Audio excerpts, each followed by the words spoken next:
On this edition of Sightings, a mysterious force lashes out at the residents of this house. We got fresh blood here. In this Sightings exclusive, a dangerous spirit makes contact. We cannot, in our own bodies, make that sound.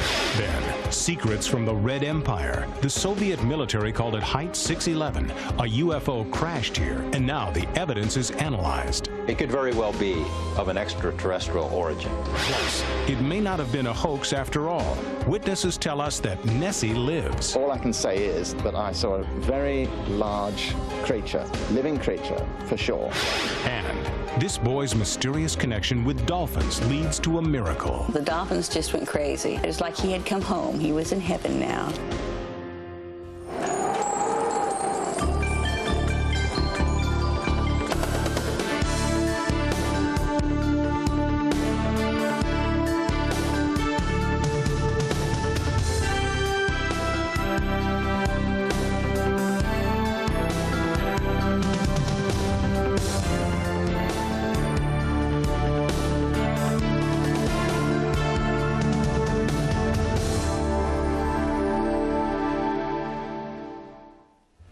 Welcome to Sightings. I'm Tim White.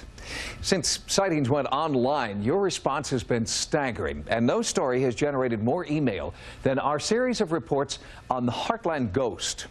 We heard from skeptics, believers, and many viewers who had good ideas about how to broaden our investigation. So good, in fact, that we decided to put them into action when we returned to the house with world-renowned parapsychologist Carrie Gaynor.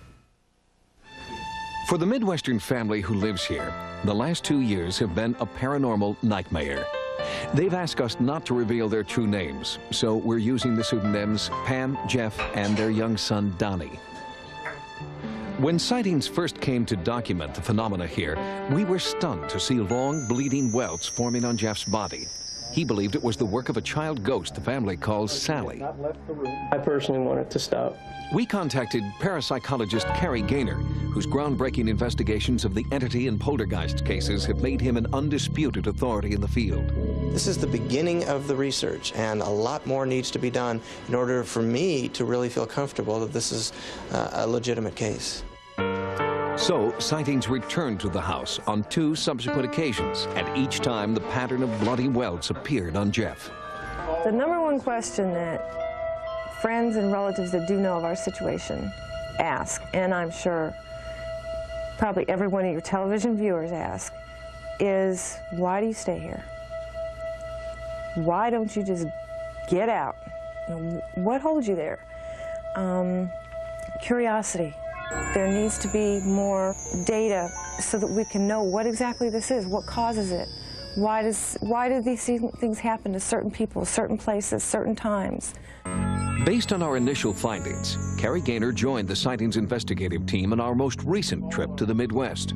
Tell me about your fear level in the beginning and how you feel now. After viewing hours of videotape shot in the field, Carrie Gaynor sat with Pam and Jeff to develop a detailed profile of the ghostly activity. We also put in place an arsenal of electronics, oscilloscopes, frequency counters, and surveillance cameras that would monitor the house continuously. Much of our equipment was concentrated in the nursery, where earlier photographic anomalies had been recorded. Another camera position was at the top of the stairs, where, on a previous visit, psychic Peter James had encountered what he felt was a frightening entity. I'm getting a lot of resistance right here at the door, meaning whatever is in the room wants me out. 2 cameras were placed in the living room area, where many people had experienced strange events. Our pictures on the wall are turned upside down. The vacuum will turn off when we're vacuuming. The TV will come back on after we've turned it off. The stereo will come back on after we've turned it off. My son's musical toys will play for no reason. We were now set to monitor any anomalous activity that might occur inside the house. We turned the family kitchen into a control center. Audio transmitters were placed around the house and separate video recorders assigned to each camera. We also set up a handheld thermal imaging system. Any unusual cold spots would turn the normally red tones of human flesh to blue. During this setup, producer Craig Armstrong had his own encounter. There it went right again, right over here. But I get like a cool right here. It's really weird. Perhaps it was a premonition of things to come, or a result of what Peter James had felt during his psychic investigation when he sensed death and despair.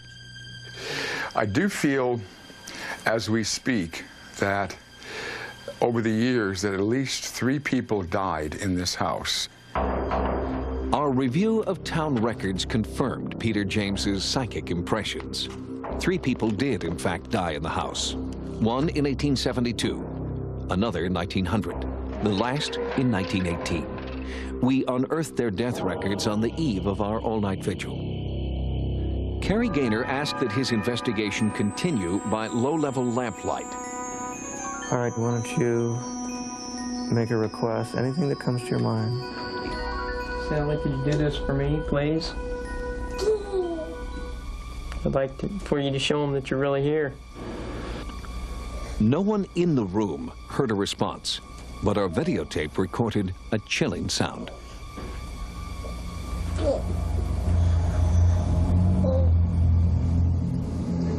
We've asked 2 independent experts to analyze the sound and determine its possible origin. We'll bring you the complete report on their findings later in this program. Talk about not having much longer. Understand. During the time that the strange sound was being recorded, only one of 2 oil lamps began to flicker. Although the wick was trimmed, the windows were closed, and the air was still. Then, a few minutes later, Jeff felt a bizarre chill in front of him.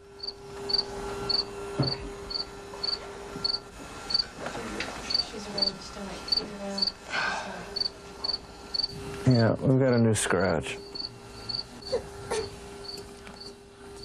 Yeah, we got fresh blood here. This wasn't here 2 minutes ago. It was just one of many scratches that appeared periodically throughout a night of bizarre events. When Pam walked in a specific area at the top of the stairs where many had felt a menacing presence, our frequency counter suddenly and inexplicably jumped from 399 to 575 megahertz. Earlier in the day, in the same area, one of our surveillance cameras picked up large amounts of interference, seen here in slow motion. But this camera was on a closed circuit, and it would be impossible for it to pick up electrical interference. And in the nursery, video signals seemed to drift and then disappear entirely, although there was no break in electrical power or the video cable. After a few moments, the signal returned to normal.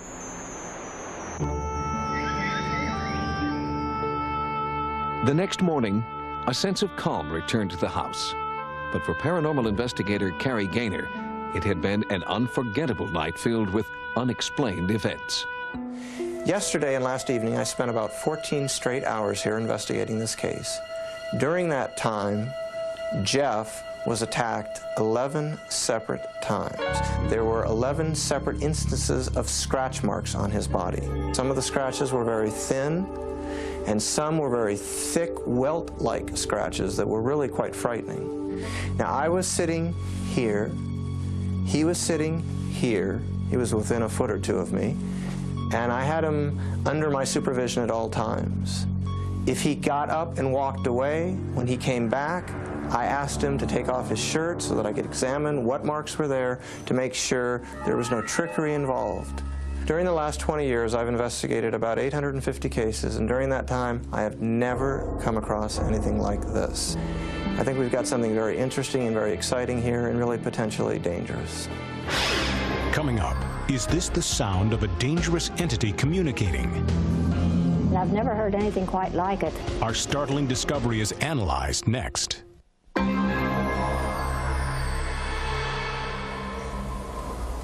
During our most recent investigation into the Heartland ghost, we heard this. I'd like for you to show them that you're really here.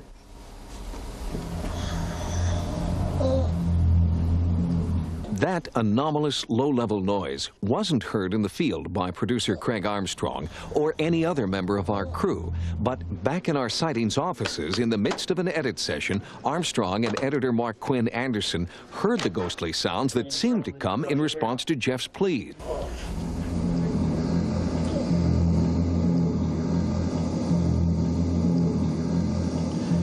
We immediately took copies of the suspect tape to 2 diverse audio experts.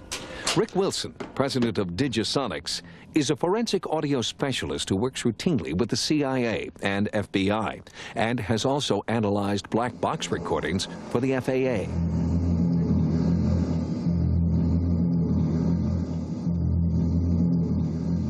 We looked for a lot of the characteristics that would immediately identify it as a definitely mechanical sound, as a definitely electronic sound, and those were ruled out. See, one thing that makes this sound interesting and eliminates a lot of possibilities right off the bat is that above about 500 hertz, there's nothing there. There's nothing in this sound. There's a lot of background noise, but that's constant before and after the sound. But when this sound comes in, it's all low frequency and that's it. And we cannot, in our own bodies, make that sound. If the sound is not natural, could it be supernatural? For an answer, we turn to electronic voice phenomena authority Sarah Estep. I've been taping for 18 years, and I've investigated a number of haunted homes, houses, properties, locations, and I've never heard anything quite like it. It sounds more like an energy sound, perhaps put out by the other side. It's interesting that it came right after Jeff asked Sally to please let them know that she was here. And then this low rumbling sound started and built up in volume, an energy sound that perhaps they produced at his request. Very, very interesting. Is it a ghost? I really have absolutely no way of knowing. I really don't. My best bet is that it's something magnetic.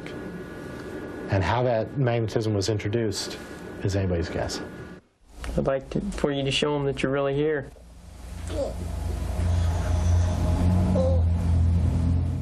Many people have asked, why doesn't the family simply move out? And in fact, they will be moving as soon as possible. Sightings will continue to keep in touch with the family to see if the haunting activity follows them, or if it remains in the house.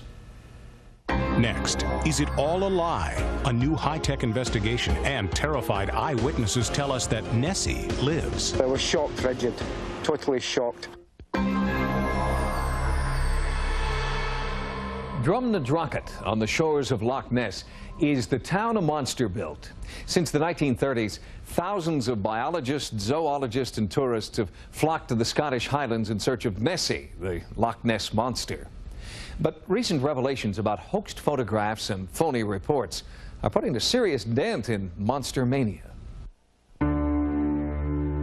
Suddenly I saw this colossal great hump, about 60 or 70 feet long. It looked black against the water, you know, and it was going fast against the wind. All I can say is that I saw a very large creature, living creature, for sure. I'm convinced there's something. What is it? I don't know, but there's something definite in love. That's big, that's moving, that's alive. Scores of once skeptical eyewitnesses now believe that there is a lake monster hiding in Loch Ness. And the loch can hide its secrets well. 900 feet deep, 23 miles long, and 1 mile wide, it's been estimated that there is enough water in this lake to submerge the entire population of the Earth, all 5 billion of us, 3 times over. That's certainly enough water to hide a small population of unknown aquatic predators. The thing turned and came streaking across straight towards me. I was looking from here across the castle, and it came straight towards me very fast from the far side of the loch, but there was no head and neck showing then. There was just this great hump. The hysteria over the Loch Ness monster really took off in the 1930s, when a spate of photographs and films captured the world's imagination. Here is the most unusual film of recent years, for it proves the existence of a monster in Loch Ness. Taken in 1934, this is the world's most famous photograph of Nessie. Called the surgeon's photo, it has colored our perception of what the monster looks like for more than 60 years. But a recent in-depth investigation by Alistair Boyd has turned up compelling evidence that this photo is a fake. People have pinned their faith on that photograph. They believe in Nessie because of that photograph, which is a very dangerous thing to do, because all that is a little image on a piece of paper or on a negative, and at the end of the day, that is all it is, and in fact, it's a model built on a clockwork toy submarine. There isn't any doubt about that. The 1-foot-high monster was made of plastic wood and set atop a toy submarine. But one hoax does not explain away hundreds of other credible sightings. Even after many crop circles were exposed as fakes, there remains extensive documentation that not every one of them is man-made. It's the same at Loch Ness. Some things just cannot be explained away. Naturalist Adrian Shine has been studying the loch for the last 20 years. The 1980s were really the time for sonar. The classic photographs had already been dismissed.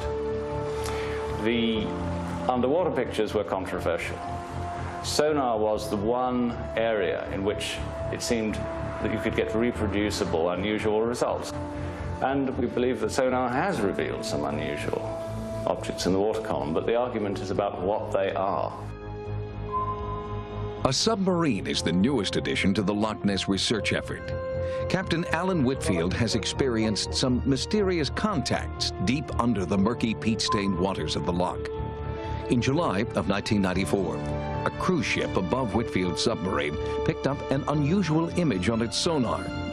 It appeared to be a very large object moving deliberately through the water, shadowing the submarine.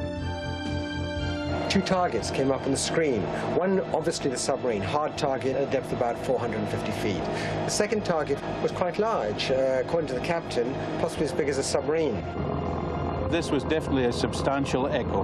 When we saw the large object below the submarine, we immediately contacted the submarine control. Now, when asked, were we towing anything, were we flying anything, we said no, we're doing nothing that we didn't normally do. So obviously something was out there. The question now is not if, but what is roaming the vast blackness of Loch Ness. And ironically, revelations about hoaxes have helped rather than hindered serious investigation. The surgeon's photograph, when it was revealed to be a hoax, it got rid of a lot of dead wood, it got rid of a wild card. There's never been a sighting like that since, and before for that matter. The head and the neck doesn't exist. So now we can concentrate on what we feel are the right sightings, the humpback. This is what's come forward so many times. Alistair Boyd has revealed many Nessie photographs to be hoaxes, but he's not only a debunker. His intense interest in the subject is the result of his own life-changing encounter at Loch Ness. There was a large body clearly in the middle of these flippers. There was a kind of a sort of vortex effect following it. As it went round, I mean, I thought that's probably that. And then this huge hump came out of the water. It was rolling forward as it came out. It was like a whale. It was black. You could see the water running off its back as it came out. When it actually stabilized, there was no less than 20 feet of it actually sitting there, still. You know, for several seconds, it was just sitting there. All I can say is that I saw a very large creature, living creature, for sure. Certainly not a boat wake, certainly not a log, certainly not an otter, certainly not birds or anything else that I've ever seen here.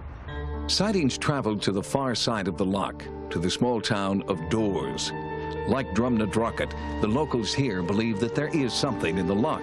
But unlike the tourist center to the west, people in Dores keep their sightings to themselves. You won't find souvenir shops here, but you will hear about Nessie if you know who to ask.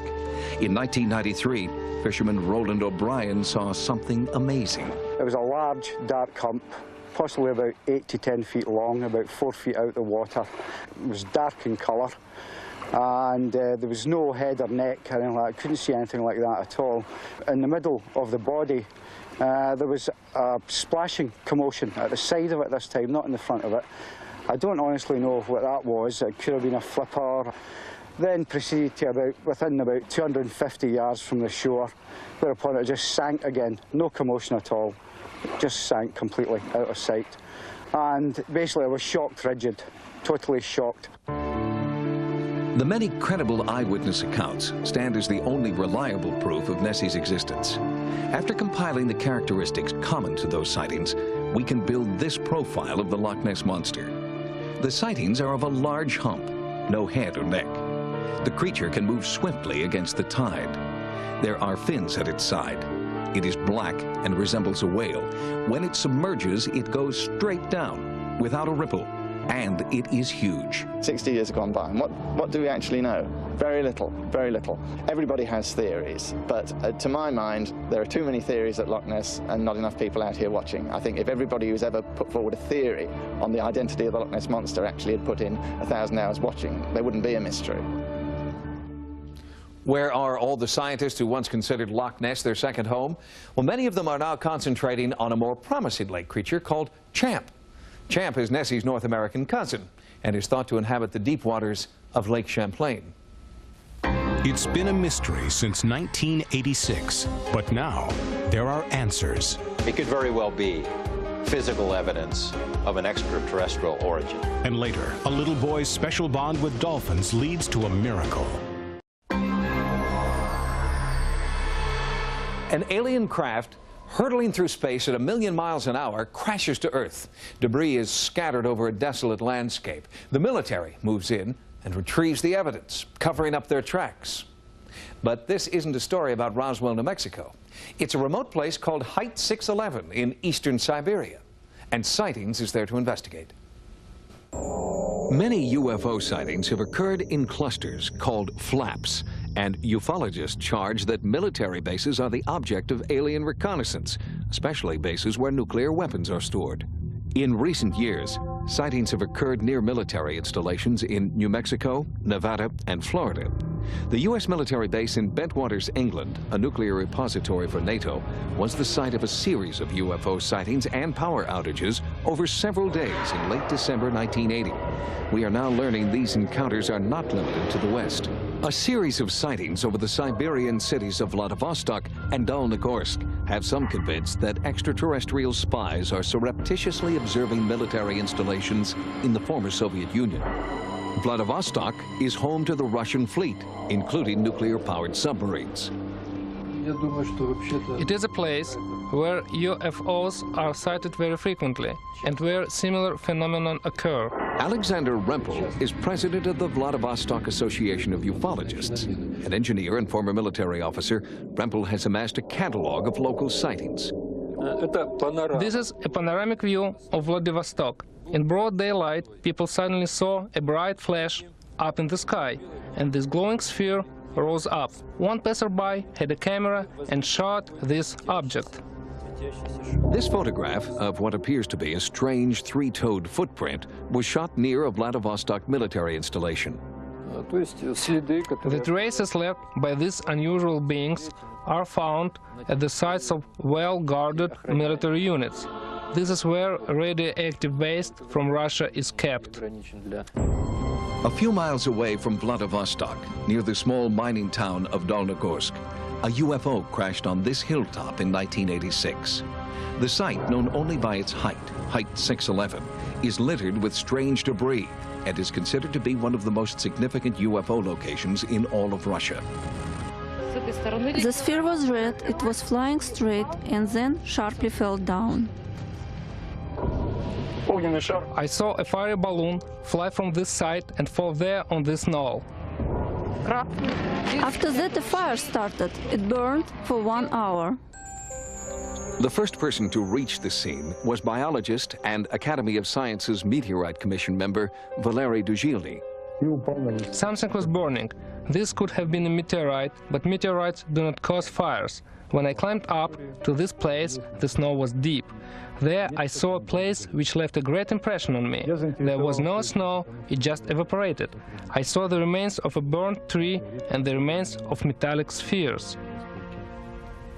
Samples of charred metal gathered at the site attracted nationwide attention. Analysis was done by Russia's most prestigious academies. Whatever remained at the site itself had such unusual properties. Paul Stonehill, head of the Russian Ufology Research Center headquartered in the United States, has examined many of the samples from Height 611.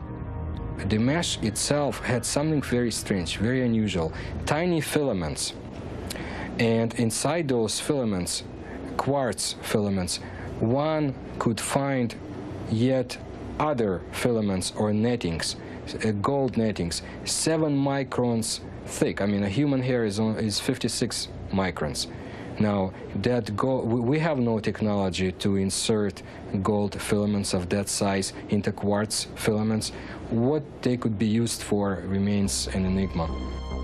It's an enigma that continues to draw serious attention from Russia's top scientific researchers. Their Academy of Sciences has had an ongoing public study of UFOs since the 1970s. George Knapp is an investigative journalist. He is frustrated by the seeming lack of interest in UFOs by American academics. Here, the people like Carl Sagan say, you can't study UFOs, there's nothing to study, there's no physical evidence. Well, that's baloney, and the Russians are proving that. Their Academy of Sciences, the most respected scientific organization in that nation, has been studying it for decades.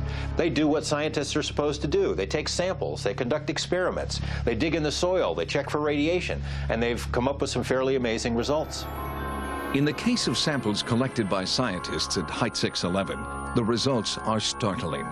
It could very well be physical evidence of an extraterrestrial origin. That was the conclusion of the initial scientific team that went to the site. There were strange alloys in there that couldn't be readily identified. Rare earth metals in combinations that have never been seen of a natural origin. Here we can see the results of our tests. The sample contains elements such as lanthanum, nickel, and some others. But most importantly, it contains the element promethium. The element promethium is artificial. It cannot be found on the Earth. Human subject testing also took place. In a controlled study, physicians and medical researchers examined those who had worked at Height 611 in the days following the UFO incident. Samples of blood, blood pressure and pulse were taken.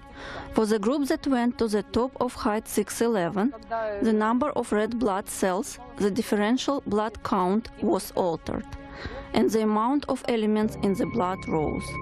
In the meantime, the control group's blood tests stayed normal. I believe that either alien machinery or a spaceship fell down and crashed. I think that otherwise it cannot be explained. Doctors and researchers inside Russia continue their investigation, while a handful of American experts are still having difficulty convincing our own scientists of the importance of Height 611. Height 611 is extremely important to pay attention to. I'm glad that somebody actually went to that Height 611 and brought out the information, because the heights we could reach with that information are still unknown to us. Our crew returned with this microscopic metal fragment entrusted to us by our Russian contacts. Analysis of this crucial bit of evidence will take many months. We'll bring you the results of our findings on a future episode. Next, an unusual connection between a dolphin and a little boy brings about a medical miracle. They were like soulmates. They bonded and they just connected. As recently as 20 years ago, children with Down syndrome were considered hopeless cases. Doctors routinely recommended that the children be placed in institutions so their parents could get on with their lives. Today, parents of Down syndrome children are getting on with their lives by keeping their children at home and exploring alternative therapies. In one unique program, they're getting astonishing results. They are an unlikely breed of therapist. Dolphins who swim freely yet seek out the company of humans, especially humans in need. No one knows why a unique bond exists between people and these aquatic mammals, but it's there, and its effect is measurable. I think the reason that dolphins are interested in human beings is because they're very intelligent, and there's a real sensitivity that they seem to have. Dr. David Nathanson is a psychologist who has found that dolphin-assisted therapy is a powerful tool for teaching neurologically impaired children. About 15 years ago, I was very interested in taking a look at doing some research with animals and children, because I've worked with disabled kids for about 30 years. And there are three things that they seem to be most interested in: animals, music, and water. Animal-assisted therapy, generally, if it's done properly by experienced people with gentle animals, is very effective. But dolphins are especially helpful because the additional dimension of being in warm water and the fact that the dolphins are so intelligent and sensitive makes it almost kind of the optimum environment for healing. Kathy Anderson already had two children, Mia and Andrea, when her son, Dean Paul, was born. When Dean Paul was first born, the feelings were very mixed. I knew immediately as soon as I held him that he had Down syndrome. It was kind of a scary feeling, but then I also knew that somehow, some way, everything was really going to be all right. He wasn't like a normal baby. He cried, but he didn't, that's about it. He didn't make any noise, he just kind of laid there. He was more like a doll than anything else. Down syndrome is a congenital disorder in which there is an extra chromosome present in each cell of the body. The condition causes toxins to build up between the brain and the skull. As a result, the brain cannot grow to full size. Most kids with Down syndrome are in the moderate range of mental retardation. Some are in the mild range, some are in the severe range. When Dean Paul was first born, the doctors said that he would be a vegetable, and that was the word they used. He would not have thought processes. If we were lucky, he would eventually walk and be able to dress himself and maybe be able to feed himself. Kathy refused to accept the dismal prognosis offered by Dean Paul's doctors. The whole family worked tirelessly to try and motivate Dean Paul's progress using traditional therapy techniques. But even after 2.5 years, it seemed that it would take nothing short of a miracle to elicit even one word from the struggling toddler. Then Kathy Anderson found her miracle, gracefully swimming circles in the dolphin tank at the local zoo. Our first visit to the Oklahoma City Zoo was when Dean Paul was 2.5 years old. We went to the zoo because they had just opened their Aquatica show, and since I love dolphins, I was going to go see it, and he was going with us. We got into the dolphin show, and he sat up straight, his eyes flew open, and his mouth just gaped, and he didn't take his eyes off the dolphins. I was amazed. He had never paid that much attention to anything and for that long a period of time. He went up after the show when they were feeding the dolphins, and there was a lot of other little kids there, but he just stood and just stared at the dolphins, and they came right to him. They didn't go to their food, or they wanted to play with Dean Paul, and they were talking to him and splashing him, and I remember the smile I got on his face. It was a breakthrough moment that would eventually lead Kathy and Dean Paul to Dr. Nathanson and his dolphin project in Miami, Florida. Dr. Nathanson told me at the time that we talked on the phone that he was seeing sometimes as much as 10 times the learning abilities and speed with the children that he worked with, and he was seeing great strides with kids with Down syndrome in their communications and speech development, which of course Dean Paul was really behind in. With just a glimmer of hope that Dean Paul might benefit from dolphin therapy the way other children with Down syndrome had, the Andersons left for Florida. There were two problems with Dean Paul. One was that he was pretty withdrawn. And the second is that his language was severely delayed. In Dean Paul's case, he loved the water, and he loved working with the dolphins. I wouldn't let Dean Paul interact the way he wanted to unless he tried much harder. So he was highly motivated, he paid attention beautifully, and as a result, his language started to improve, his confidence started to improve, and he got to go in the water a lot more. And this was very important to him. The first time Dean Paul had therapy, the dolphins just went crazy. They just were jumping and screeching and yelling at him. It was like he had come home. He was in heaven now. What was it about Dean Paul that drew the dolphins to him and allowed him to utter his very first sounds? Within less than 20 minutes, he was working with the dolphins and just having a great time at it. He became immediately more verbal. Just vocalizations of any sound were welcome. I knew he had the capability of sound. Now he was using it, and he was using it for communication. In the months that followed, Dean Paul literally came alive. The dolphins were succeeding where science had largely failed. The little boy who couldn't talk or run or swim disappeared, and the real Dean Paul was emerging. Showed him picture boards, and then he was to make an attempt to identify the picture. If he identified it correctly, then he could give a signal to the dolphins or have a swim. He progressed so rapidly that soon he was in the water doing his picture boards from the water, and would do 5 to 10 of them before he had to have his reward. In general, I think animals can sometimes reach people when people can't reach them. And that kind of unconditional love and interest in the child is a remark. You know, don't forget, if you're a child with a disability, let's say Down syndrome, and you're walking in the supermarket, some people are friendly, some people are not friendly, just on the basis of how you look. That doesn't matter to the dolphins. But the bond between Dean Paul and the dolphins transcended unconditional love. It went even deeper than that, especially with one dolphin named Bee. The experience that Dean Paul had with Bee was incredible to me. They bonded immediately. It got to the point that he couldn't even do therapy with her because she would just take him away and take him out to the middle of the pool and just stay there. Dean Paul's relationship with Bee was almost maternal. They bonded and they just connected. They were like soulmates. Bee then became very ill after we'd moved to Miami. And she would only come up to the front of the pool when Dean Paul was there. Then one day, she didn't come up to the front of the pool. 2 nights later, Kathy was awakened in the middle of the night. Dean Paul had been sound asleep. He sat straight up in bed and said, "Oh, my Bee," and climbed out of his bed and raced to the front door calling for Bee, just, "Oh, Bee, Bee." After I took him to school the next morning, I got a phone call that Bee had died in the night. And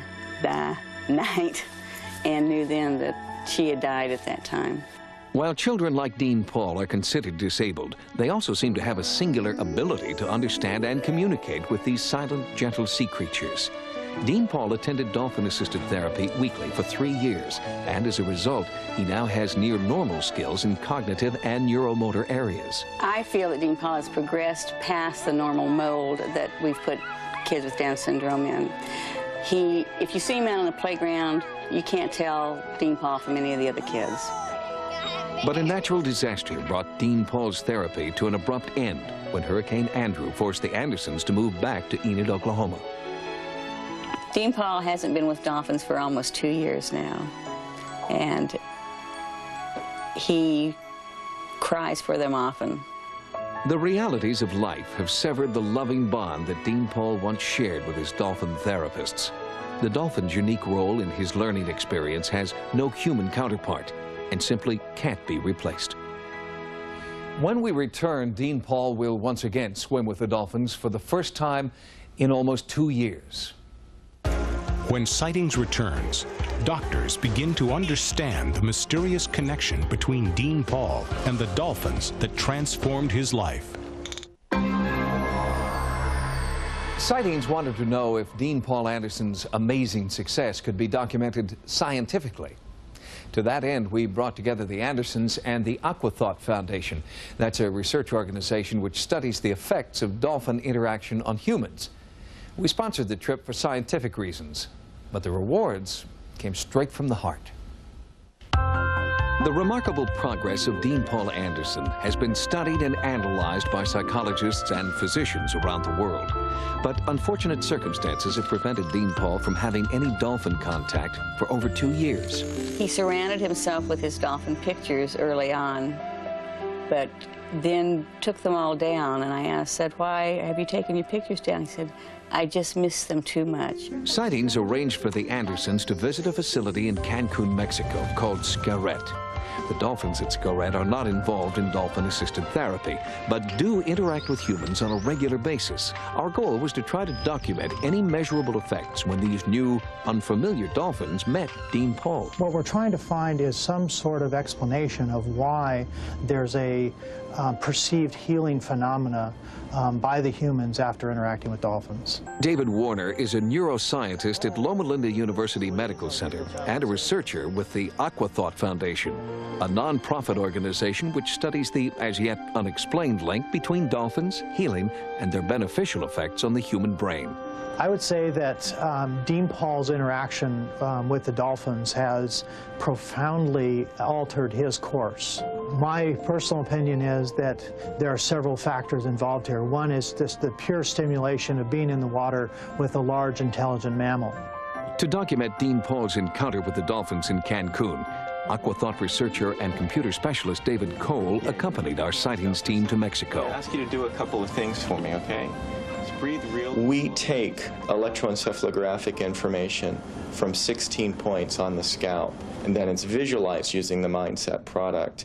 And our visualization takes the electrical information and relates it back to a picture of Dean Paul's brain. Before he even sees the dolphins, a detailed recording is made of Dean Paul's brain waves. This information will later be compared to recordings made after his dolphin swim. It's an attempt to quantify what everyone on our team experienced emotionally when Dean Paul began his swim. Why do I think these are Dr. Dolphins? When you have, for instance, a child like Dean Paul in the water with his mother, and take a look at the way the dolphins behave, they're genuinely interested in him, and I think that they have the potential of sensing his disorder. When studying the literature, one finds a common phenomena reported in that the dolphins, when interacting with children, are gentler. They seem to recognize that this is a more fragile individual. The hypothesis is that the dolphin identifies the difference in the child that is ill and seeks out an interaction with that child for what only the dolphins really know. What we're seeing here is Dean Paul's brainwave activity before he entered the water with the dolphins. The blue and green is demonstrating high-speed brainwaves. This relates to a state of consciousness which is not conducive to efficient learning. Mindset is showing us an increased amount of warmer colors in Dean Paul's brainwave activity after swimming with dolphins. This definitely would indicate a more conducive state for healing and learning. Dolphins use a complicated echolocation sonar system to help them maneuver through the water. It's a natural form of radar. Dolphins are able to send out sound waves that travel through the water and bounce off objects in their path. The returning sound waves allow the dolphins to create a mental picture of the object. Remarkably, because the human body is mostly water, a dolphin's echolocator is able to pick up the images of a person's internal organs, their bones, and their brain. The dolphin echolocation energy, which can be quite intense, is strong enough to make changes in the body, actually at the level of the cells. For some reason, those physiological changes push the organism, in this case the human being, into a state of better health. The universal pleasure that we see in the children that do experience this is quite profound. So even if scientifically we're running up a dead end, behaviorally we're dead on track. If we can prove something definitively that being in the water with a dolphin affects your brain in a way that's potentially beneficial, then we've opened the door to serious research. For now, the proof is in the child. He was never supposed to speak or laugh or play. But Dean Paul does all that now and more. Science may not know why, but the Andersons do. They call it dolphin magic. Kathy Anderson reports that since Dean Paul's return from Cancun, his comprehension and retention skills in school have dramatically increased. Kathy reports it's as if everything just clicked. If you've had a paranormal experience, call the Sightings hotline at 1-900-933-SIGHT. That's 1-900-933-7444. Each call 65 cents a minute. Average call lasts 3 minutes. Sightings is also online. Our email address is sightings@aol.com. Until next time, remember, no mystery is closed to an open mind. For Sightings, I'm Tim White.